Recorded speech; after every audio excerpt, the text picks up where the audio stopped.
Oi, Eliane, bom dia. Bom dia, Heisen, Carolina, ouvintes. Bom dia, Eliane. Bom, muita expectativa aí para o início do programa Desenrola, pelo menos nessa primeira fase, né? A próxima está marcada para setembro, mas é um princípio, né, de cumprimento de promessas, digamos assim, ainda da campanha do presidente Lula, que agora sai da gaveta. O Desenrola é super importante do ponto de vista econômico, social e também político, porque é um programa que o presidente Lula se envolveu diretamente, que o Lula já cobrou, demorou bastante, porque afinal das contas a gente já está em julho, né? E o Lula está prometendo isso desde a campanha, mas demorou porque é uma engenharia complicada que envolve, a família que deve, a loja, o magazine, ou enfim, que é credor, o banco que vai financiar e o governo federal que vai dar a garantia. Então, como funciona? Como é que funciona o Desenrola? Né? Vamos supor, eu devo para um grande magazine, Magazine Luiza ou Renner, ou sei lá, qualquer um desses grandes magazines. E aí eu renegocio a minha dívida, né? Peço um desconto para descontar os juros, por exemplo, da minha dívida. E o banco vai lá, um banco privado, vai lá e paga para o magazine. E eu fico pagando para o banco em suaves prestações mensais. Mas se eu não pagar, o Tesouro Nacional, o governo vai lá e paga, porque ele é o avalista da minha renegociação. A primeira etapa, que são 2 grupos, o grupo de menor renda e depois o grupo de maior renda, né? E hoje começa com a limpeza do nome de quem deve até R$100. R$100, cá para nós, é muito pouco para as pessoas ficarem com o nome sujo. Então, uma família deve R$60 em algum lugar e fica com o nome sujo.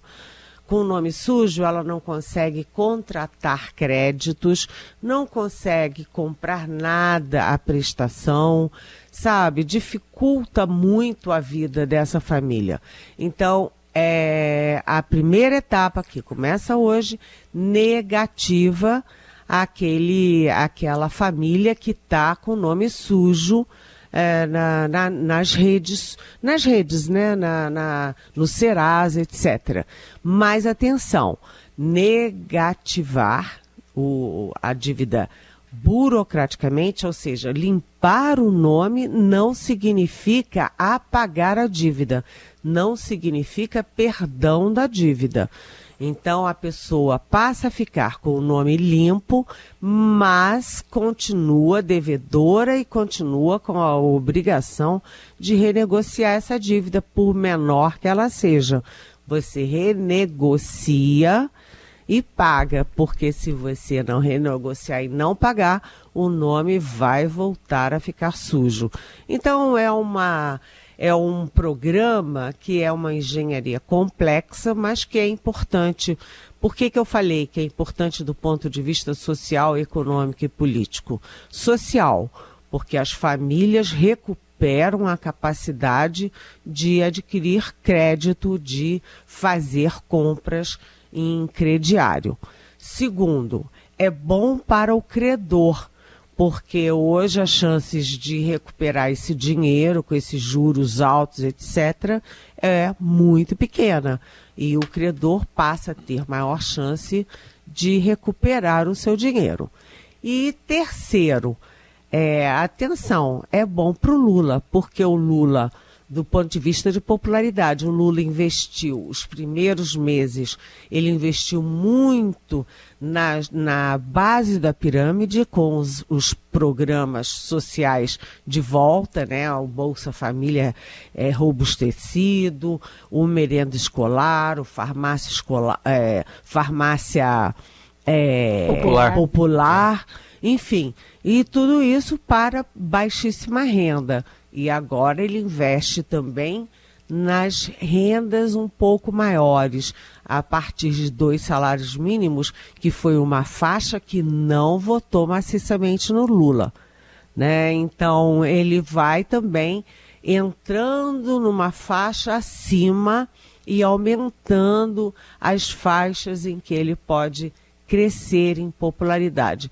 Então, é bom para todo mundo. Agora, o único risco é se as famílias renegociarem, não pagarem e o bolo para o garantidor, que é o Tesouro Nacional, ficar um bolo muito alto com grande risco fiscal. Aí complica. Mas o governo tomou muito cuidado, os bancos também, as empresas. Vamos torcer para dar certo, né? Aguardemos. Bom, o presidente Lula está em Bruxelas já desde ontem para a reunião que vai ocorrer entre a comunidade de países latino-americanos e do Caribe com os países da União Europeia, mas hoje já deu uma declaração de novo a respeito da guerra na Ucrânia. Ele não citou diretamente a Ucrânia, mas criticou a guerra. Vamos ouvir o que ele disse para você comentar, Helene. Lança sobre o mundo o manto da incerteza e canaliza para fins bélicos recursos até então essenciais para a economia e programas sociais.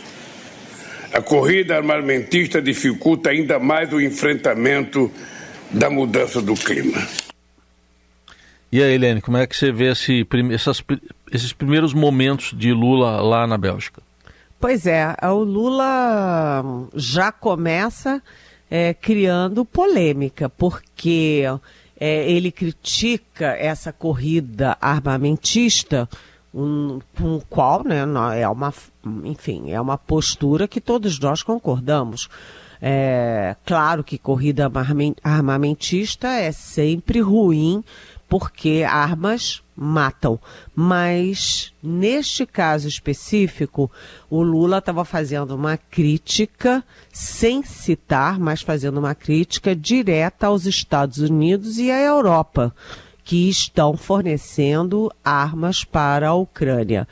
E aí, é uma crítica legítima? É complicado. Por quê? Porque os Estados Unidos e a Europa estão fornecendo armas para a Ucrânia, que foi invadida e não teria como se proteger o seu território sem essa ajuda internacional. Então, uma corrida armamentista sem sentido é uma coisa, mas fornecer armas para um país se defender da invasão e da agressão de outro muito mais rico, muito mais poderoso belicamente, é outra história. Então, Lula já começa a viagem dele criando ali algum tumulto, algum sobressalto. Aliás, o Financial Times, que é um dos grandes jornais do mundo, está criticando o show do Lula. Então ele tem que ter cuidado, porque o Lula participa desses encontros todos numa tentativa de recuperar o protagonismo do Brasil e dele próprio. Mas se ele entra na contramão, né, criticando Estados Unidos, criticando a Europa, que são as grandes democracias ocidentais, ele pode ser criticado também. Ele hoje tem reunião com a Ursula von der Leyen, que é a manda-chuva da União Europeia, e ele, ao longo desses 2 dias, ele vai participar também não só das reuniões políticas entre os países da América Latina e do Caribe com os países da União Europeia, mas também vai participar de blocos de discussão de negócios entre os dois conjuntos de países. E ele também terá, ao longo desses 2 dias, reuniões bilaterais. Eu cito aqui 3 que eu acho importantes, porque são muito focadas na questão do clima, que é uma questão em que o Brasil é, sim, um líder internacional, que tem muito a dizer, muito a ouvir, muito a propor, né? Um desses encontros é com a primeira-ministra de Barbados. Barbados, que é uma pequena ilha que eu adoro no Caribe e que, apesar de pequenina, é uma ilha muito bem resolvida, com um alto grau de educação, com muitos programas e projetos na área de meio ambiente. É um exemplo ali num Caribe que tem muitas ex-colônias em situação muito difícil. Barbados é um belo país. E também o Lula vai se reunir com a cúpula política da Dinamarca e da Suécia, sempre com foco no clima. Vamos ver o que ele traz de volta. Muito bem. Barbados, que é a terra da Rihanna, né? É de Barbados. E tem uma coisa, a primeira... Eu nunca sei se é primeira-ministra ou presidente de Barbados é uma mulher, e a embaixadora de Barbados em Brasília é também uma mulher. São mulheres muito interessantes, fortes, cultas, e aí a gente vê, né? O Haiti não é Caribe, mas o Haiti é dessa área, né, centro-americana, e é um exemplo de como as colônias europeias destruíram os pequenos países negros aqui do nosso supercontinente americano. E o Barbados não. Barbados, que foi uma colônia inglesa, né, inclusive já saiu da Commonwealth, porque a Barbados agora é independente, não é mais uma ilha da coroa britânica, sabe, eles têm uma universidade forte, eles são muito vaidosos, muito cientes do seu poder de ex-colônia independente. Eu acho muito legal lá. Muito bom.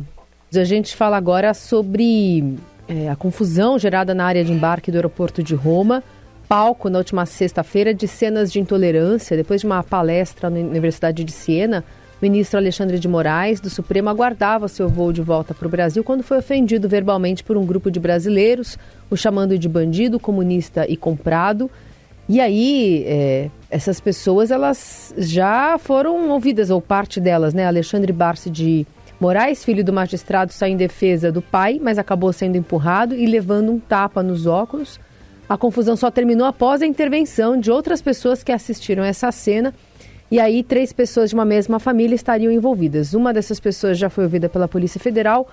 Um outro casal deve ser ouvido amanhã pela PF, Eliane. Pois é um casal de Santa Bárbara do Oeste, uma família de Santa Bárbara do Oeste, interior de São Paulo, pertinho de Americana, onde eu costumo passar o Natal. E o Roberto Mantovani Filho, que é o pai da família, o homem da família, simplesmente já foi candidato do PL a prefeito de Santa Bárbara do Oeste. Ou seja, PL é o partido do presidente Bolsonaro, portanto se deduz que ele é bolsonarista e, portanto, se vê mais uma vez esse tipo de violência contra um magistrado, né? O Alexandre de Moraes estava viajando com a família dele, não tinha o menor sentido chegarem e atacarem. Aliás, é ridículo ficar chamando as pessoas de comunistas, né? O que o Alexandre de Moraes tem de comunista? Nada. Isso demonstra, além de violência, ignorância, né? E é uma atitude que só aumenta a radicalização brasileira, ninguém lucra com isso. E a polícia agora, a Polícia Federal está em cima, está ouvindo os agressores, né? Os ministros do Supremo se solidarizaram com o colega, né? Os ministros do governo Lula se solidarizaram, até o Augusto Aras, procurador-geral da República, também se solidarizou, porque é inadmissível uma coisa dessas. Como é que o ministro do Supremo está viajando com a família, não está fazendo nada contra ninguém, não está agredindo ninguém, está lá simplesmente viajando e vem uns loucos, alucinados, grosseiros, violentos fazer uma coisa dessas? Quer dizer, não faz o menor sentido e eles têm que estudar um pouquinho, para saber o que é o comunismo, ou melhor, o que foi o comunismo, que já acabou há muito tempo com o fim da União Soviética, com o fim do Muro de Berlim, enfim, sabe, é inacreditável. E eles fazem isso por quê? Porque o Alexandre de Moraes é um ministro do Supremo muito firme, muito duro no combate ao terrorismo político, a essa gente que fez o 8 de janeiro, invadindo o Planalto, invadindo o Supremo Tribunal Federal, invadindo o Congresso, a Câmara e o Senado, e ele tem que fazer exatamente isso sim, botar todo mundo na cadeia, sabe? Então, isso não é comunismo, isso se chama defesa da democracia e defesa da ordem institucional e do Estado democrático de direito. Então, a família agora que se vire para responder esse tipo de agressão sem o menor sentido. Bom, a gente acompanha esse caso também. Amanhã tem esses 2 depoimentos previstos na Polícia Federal no interior de São Paulo. Eliane, e essa calmaria em Brasília é para acalmar ou é para deixar preocupada com alguma coisa, hein? Olha, a gente está tendo em Brasília essa semana, o presidente Lula está na Bélgica, né? Vai ficar lá hoje, amanhã, só deve voltar a chegar ao Brasil na quarta ou na quinta. O Supremo está de recesso, então o Supremo e o STJ, enfim, o Judiciário está de recesso. Aí a gente tem o Congresso também de recesso. Câmara de recesso, Senado um pouquinho menos, mas também de recesso, corredores vazios. Então a gente essa semana vai ter dificuldade para arranjar notícia aqui, a não ser que os bastidores da reforma ministerial avancem, e há muita possibilidade, porque, como eu escrevi, né, minha coluna de de sexta-feira passada era exatamente dança de cadeiras, né? O presidente Lula, para não oferecer os melhores cargos para o Centrão, ele pode tirar gente do PSB, do PCdoB e do próprio PT, de ministérios mais simples, botar em ministérios mais poderosos para abrir vagas para o Centrão. Então, por exemplo, o Centrão pode estar aí com ao pé na porta, por exemplo, do Ministério da Indústria e do Comércio, que hoje é ocupado pelo vice-presidente da República, Geraldo Alckmin. Como o Lula viaja o tempo inteiro, o Alckmin tem assumido muito interinamente a presidência da República. Então, ele pode dispensar o Ministério da Indústria e Comércio, que dá muito trabalho, e ele está sem tempo para esse ministério, né? Então, abrindo a vaga do Ministério da Indústria, Comércio e Serviços, o Márcio França, que também é de São Paulo, que também é do PSB de bola, pode sair de portos e aeroportos e ir para o Ministério da Indústria e Comércio. E se abre as portas, se ele sai do Ministério de Portos e Aeroportos, essa fica sendo uma vaga para o Centrão. Também a ministra de Ciência e Tecnologia, a Luciana Santos, pode ir para o Ministério das Mulheres. E aí, Ciência e Tecnologia iriam para o Centrão. Lembrando, como eu já trouxe aqui, que os 2 nomes já decididos pelo Lula para assumir ministérios são o do Silvio Costa Filho, do Republicanos de Pernambuco, e o André Fufuca, do PP do Maranhão. Muito bem, essa dança de cadeiras e essas conversas que devem acontecer aí a partir dessa calmaria no Congresso. A gente vai acompanhando também com a Eliane Cantanhede por aqui. Eli, boa semana para você. Amanhã a gente volta a conversar a partir das 9. Boa semana. Beijão.